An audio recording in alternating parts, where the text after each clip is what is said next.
Миша сегодня заехал Citroën. Покажешь, Миша, что случилось?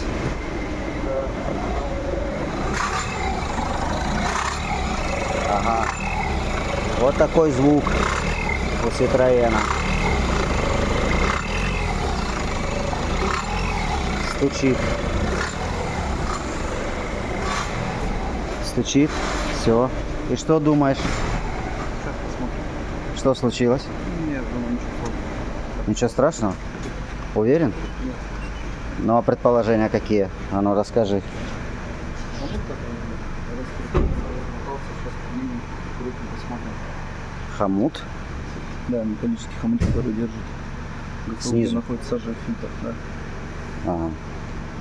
Ну интересно, посмотрим. Ярослав, ты тоже так думаешь, что хомут? Нет. Так, делаем ставки. Пишите в комментарии, что стучит. Хомут или же что-то внутри. Так что делаем ставки.